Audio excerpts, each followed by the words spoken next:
मैं बहरिया टाउन लाहौर में रहता हूँ। तो बहरिया टाउन नेट मीटरिंग अलाउ करता है ओनली फॉर 3 फेज़ इन्वर्टर्स। अब वो ऑन ग्रिड इन्वर्टर्स हैं या फिर हाइब्रिड इन्वर्टर्स हैं, वो 3 यूटिलिटीज़ की इंफॉर्मेशन ले लें कि वहाँ पे सिंगल फेज़ इन्वर्टर्स या 3 फेज़ इन्वर्टर्स किन पे नेट मीटरिंग की जा सकती है। बिकॉज़ मैं अपनी वीडियो में शो भी करवा रहा हूँ। इससे पहले जो मैं वीडियोस बना चुका हूँ वो मैं यहाँ पे अटैच भी कर दूँगा सारी वीडियोस, एंड स्क्रीन में भी लगा दूँगा, आई बटन्स में भी, जिनमें मैंने इन्वर्टर्स की सेटिंग्स का भी जिक्र किया है, अपने पूरे सिस्टम हाइब्रिड सिस्टम की इंस्टॉलेशन का जिक्र किया है। और अभी मैं इसके बाद भी एक वीडियो अपलोड करूँगा जब मेरा ऑन ग्रिड सिस्टम जो है लाइव हो जाएगा। आपका इन्वेस्टमेंट नहीं है, आप स्टिल हाइब्रिड पे जाना चाहते हैं, तो मेरा ये मशवरा है कि आप हाइब्रिड को बैटरीज़ और एक सिंपल यूपीएस टाइप में चले जाएं बैकअप के लिए। आप इन्वर्टर फिर सिंगल फेज़ हाइब्रिड पे ना जाएं। अस्सलामुअलैकुम दोस्तों, I am back with a brand new video. दोस्तों, इससे पहले मैं एक और वीडियो अपलोड कर चुका हूं जिसमें मैंने अपना सोलर स्ट्रक्चर के बारे में ज़िक्र किया है और स्टैंडर्ड L2 स्ट्रक्चर्स के बारे में ज़िक्र किया है। उन दोनों के फ़ायदे और नुकसानात अपनी अपनी जगह डिस्कस किए हैं। अभी क्योंकि मेरा जो मैंने उस टॉपिक का वीडियो का जो टाइटल था वो यही था कि स्टैंडर्ड स्ट्रक्चर वर्सेस एलिवेटेड, लेकिन एक और जो बहुत बड़ा कंसर्न है कि मेरे पास हाइब्रिड सिस्टम इंस्टॉल्ड था। 6 किलोवाट के दो मैक्स पावर सनट्रॉनिक के हाइब्रिड इन्वर्टर्स थे और उनको मैंने कॉमन में 4 बैटरीज़ लगाई हुई थी उन दोनों के टर्मिनल्स में कॉमन करके। तो अब जो है मेन कंसर्न जो मैं आप लोगों के साथ शेयर करना चाहता हूँ, वो सब लोग जो अभी इस फेज़ में हैं कि सोलर लगाना चाह रहे हैं और ये डिसाइड करना चाह रहे हैं कि वो हाइब्रिड स्ट्रक्चर लगाएं, हाइब्रिड सिस्टम लगाएं या फिर ऑन ग्रिड सिस्टम लगाएं, तो उनके लिए इस वीडियो में बहुत सारी आसानियां पैदा की जाएंगी। सबसे पहले तो मैं बता दूं कि अगर आपको बैकअप रिक्वायर्ड है, आपको बहुत ज़्यादा लोड शेडिंग है, तो और आपने बिजली भी यानी कि बेचनी है, नेट मीटरिंग करनी है, तो आप हाइब्रिड की तरफ जाएं और आप अपनी यूटिलिटी जिस भी जगह, लेस्को, आइस्को या कोई भी और, जैसे बहरिया टाउन में मैं रहता हूं तो बहरिया टाउन या DHA में रहते हैं, तो आप वो सारी अपनी यूटिलिटीज़ की इंफॉर्मेशन ले लें कि वहाँ पे सिंगल फेज़ इन्वर्टर्स या 3 फेज़ इन्वर्टर्स किन पे नेट मीटरिंग की जा सकती है। बिकॉज़ मैं अपनी वीडियो में शो भी करवा रहा हूँ। इससे पहले जो मैं वीडियोस बना चुका हूँ वो मैं यहाँ पे अटैच भी कर दूँगा सारी वीडियोस, एंड स्क्रीन में भी लगा दूँगा, आई बटन्स में भी, जिनमें मैंने इन्वर्टर्स की सेटिंग्स का भी जिक्र किया है, अपने पूरे सिस्टम हाइब्रिड सिस्टम की इंस्टॉलेशन का जिक्र किया है।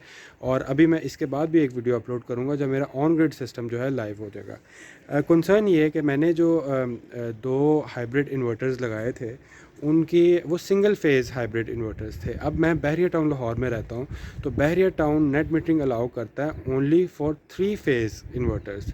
अब वो ऑन ग्रिड इन्वर्टर्स हैं या फिर हाइब्रिड इन्वर्टर्स हैं, वो 3 फेज़ होने चाहिए। सिंगल फेज़ इन्वर्टर्स पे नेट मीटरिंग नहीं हो सकती।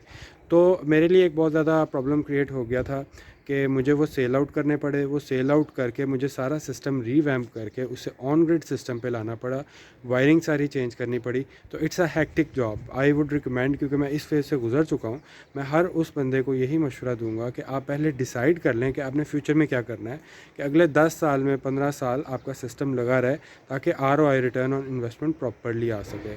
तो मेरा ये मानना है कि आप सबसे पहली चीज़ ये है कि जो भी आप इन्वर्टर ले रहे हैं, अगर 3 फेज़ ले लें हाइब्रिड इन्वर्टर, वो महंगा ज़रूर होगा, आपका बैकअप की नीड पूरी हो जाएगी अगर आपको बहुत ज़्यादा यानी कि बिजली जाने का ख़दशा है, क्योंकि ऑन ग्रिड जो सिस्टम है वो वापडा ऑफ होने पे बंद हो जाता है। तो मेरा यही मशवरा है कि आप 3 फेज़ वाला लगाएं। थोड़ी सी इनिशियल इन्वेस्टमेंट ज़्यादा है। अगर आपका इन्वेस्टमेंट नहीं है, आप स्टिल हाइब्रिड पे जाना चाहते हैं, तो मेरा ये मशवरा है कि आप हाइब्रिड को बैटरीज़ और एक सिंपल यूपीएस टाइप में चले जाएं बैकअप के लिए।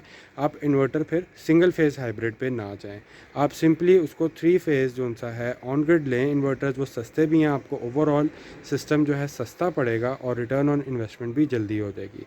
तो ये मेरा बेसिकली इस वीडियो का मेन कंसर्न था कि मैं हाइब्रिड से ऑन ग्रिड पे आने की वजूहात क्या थी। और जो एक और बहुत ज़्यादा कंसर्न मैं फ़ेस कर चुका हूँ कि हाइब्रिड सिस्टम आप चाहे जितना मर्ज़ी बड़ा लगा लें, क्योंकि मेन बिजली की यूजेज रात में होती है, AC चलते हैं, ठीक है, और जब कई बार सूरज नहीं भी निकलता, तो हाइब्रिड सिस्टम अपनी फुल जनरेशन पे जाता ही नहीं। हाइब्रिड उतनी ही बिजली बनाएगा जितना लोड होगा, तो अगर लोड नहीं है तो वो नहीं बनाएगा, जबकि ऑन ग्रिड इसके एवज़ वो उतनी बिजली बनाएगा जितना वो सिस्टम लगा है। आप लोड है या नहीं है वो सारी बना के सेल आउट कर देगा, इसलिए ऑन ग्रिड का ये बहुत फ़ायदा है।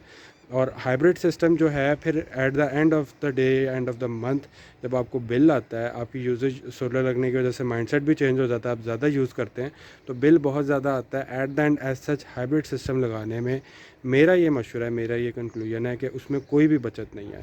سو گو فار آن گریڈ. اگر آپ کے پاس نیٹ میٹرنگ کی آپشن ہے، اگر آپ کو اسی سے بیک اپ لینا ہے تو 3 فیز والا ہائبرڈ انورٹر لگائیں. اس پہ آپ بیٹریز کے ساتھ بیک اپ بھی لیں اور نیٹ میٹرنگ آن کر کے اپنی یوٹیلیٹی کو سیل آؤٹ بھی کریں. انٹل نیکسٹ ویڈیو دوستو، میں آپ لوگوں کو اللہ حافظ کہتا ہوں. اگر آپ کو یہ ویڈیو اچھی لگتی ہے تو اسے لائک اینڈ شیئر ضرور کیجیے گا، اور میرے چینل کو سبسکرائب کر کے بیل کا آئیکن ضرور دبائیے گا. اگلی ویڈیو میں ملتے ہیں.